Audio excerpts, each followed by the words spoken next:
Today we're going to look at a Mesa Boogie dual rectifier Roadster head. Welcome back to Music and Wood.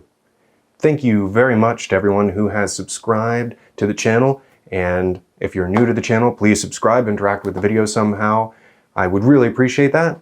Everyone who's interacted so far and subscribed has helped the channel grow, and that's super awesome. So let's continue to get this channel out there and make more awesome content. Thanks a lot. So let's get into it. I got this head a few months ago for a really great deal. It needs a little bit of work, but otherwise it's going to be an awesome amplifier head. The tonal possibilities are endless with this amplifier. So one of the reasons I got it for such a good deal was it needed all new tubes. They are pretty old, looking a little crusty, need to be replaced. It takes 12 tubes. That's quite a lot of tubes, and especially if you buy the Mesa tubes, it's a little bit pricey. But since this is a statically biased amplifier, meaning you can't change the bias, you have to have specific tubes with specific parameters to work properly within the amplifier head. So going with the Mesa Boogie tubes, you know you're going to get exactly what you need. You can probably find some other tubes from other manufacturers which are within spec for the Mesa gear, but just for a little bit more, you can have that assurance that you're going to get something that works very well and is made for your head. Some other small things we need to do are replace some knobs on the amplifier that were missing, but that's an easy job and those knobs were cheap. The process that we're going to do today is we're going to replace the tubes, and then we'll look at the A-B comparisons. So you can skip around the video if you like. To look at the comparisons, we're going to use this wiretap pedal from TC Electronic. It is just a digital recorder pedal, and I'm going to play with the Gibson Les Paul into the pedal. I'll load 4 songs in, and we can use those for our A-B comparisons. To get the sound out of the amplifier, we're using 2 vintage 30 speakers in a dual stack, and we've got an Sennheiser E906 and an SM57 Shure microphone on those speakers. So right now I'm actually going to record the A portion of the audio samples, but we're not going to listen to them until after we replace these tubes. Let's put all these tubes in the amplifier. I'm going to flip this around so you can see inside what I'm doing. This is actually going to be very quick and easy because all we have to do is pull this back plate off and replace the tubes. If your amplifier was on, definitely make sure to give the tubes enough time to cool down so that they are not hot. They will burn you because they get very hot. Let's go ahead and take the back plate off now.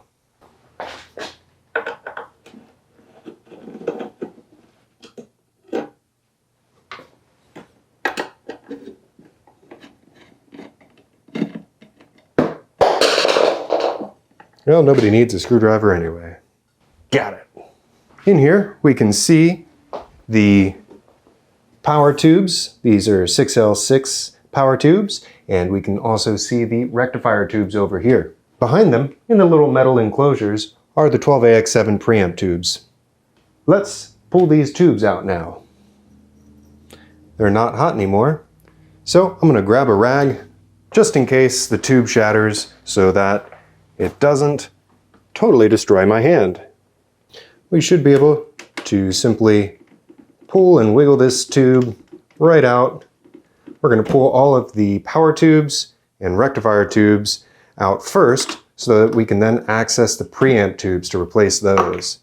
And once we've replaced the preamp tubes, we'll put the power tubes and rectifier tubes back in. When pulling the tubes out, it's good to keep them in the same order so that you can match up your matched pairs for the output section a little bit easier. On the tubes, you'll see where it'll tell you what matched pair they should be in. Let's remove the metal enclosures covering the preamp tubes.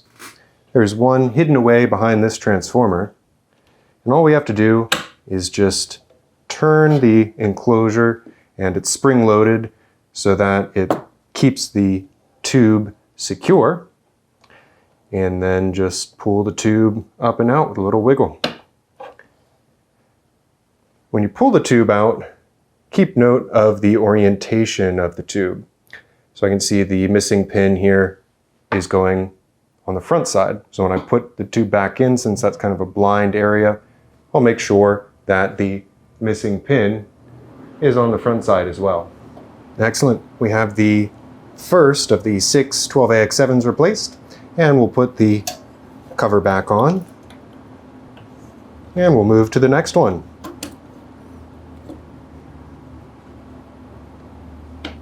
Time for the final 12AX7 tube to replace. I wanted to show you the difference between the tubes we'll be running. Here's the original tube. It's a basic 12AX7 Chinese tube. And then we have an extra special tube from Mesa, which is their highest grade special purpose tube. It's got a little koozie on it, in case you want to keep your tubes cool in the hot summer. No, just kidding. But anyway, they're supposed to be better somehow, so we'll see. Excellent, we've got that installed. Now, we'll go on and put the rectifier tubes and then our matched pairs for our outputs back in. So we're going to replace our rectifier tubes with these right here. Now we're going to replace our rectifier tubes and our power output tubes. When replacing these tubes, there's actually a key on the tubes so you can be sure to line them up correctly. This little key will only fit one way in the tube socket. Very hard to mess it up. So if it's not going in nicely, don't force it in. Turn it until it fits and goes in smoothly. Excellent. Now, we're going to do the power output section. You remember earlier I said to make sure to keep the power output tubes in the order that you removed them from the power output section. That's because they're matched tubes. Just in case you possibly have not kept them in the correct order, the 2 center tubes should be matched and the 2 outer tubes should be matched. Let's replace those now.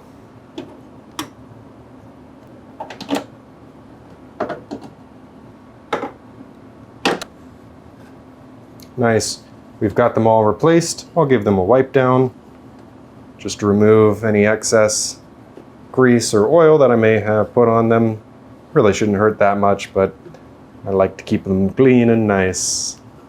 All right. One really cool thing, as I was actually saying about this, is that you don't have to bias these tubes when you replace them. It's because it is a static bias, and so these tubes need to come with certain specifications that are made for this circuit. But one thing that's very interesting is we have a switch that we can use to swap between 6L6 and EL34 type tubes so that we can change our power output tubes if we wanted to from the different types and switch between them. That switch will set the bias for us so we don't have to worry about it. Right next to the bias switch there, we can see we're missing a knob right here, and we're also missing one over on the other side. So I'm just going to replace that knob for completeness.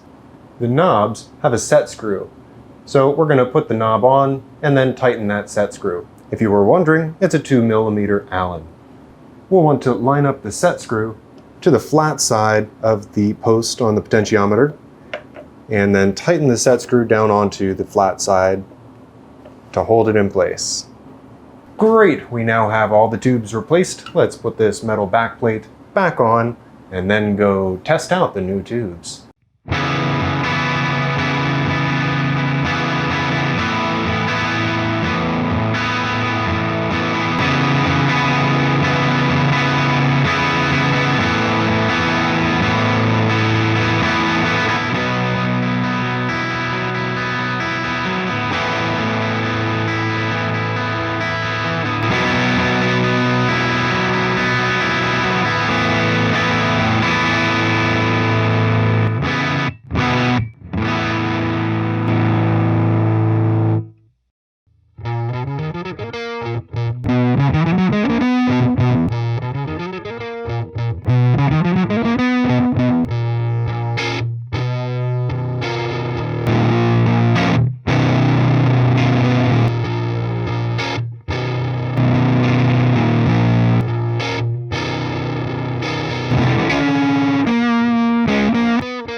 So what do you think? Old tubes, new tubes? I think the new tubes win for sure. There were a few differences that I noticed. The original set of tubes were a little darker and less precise in the tone that they were producing. With the new tubes, things were a little tighter, crisper, and actually the waveform was bigger when looking at it on the computer.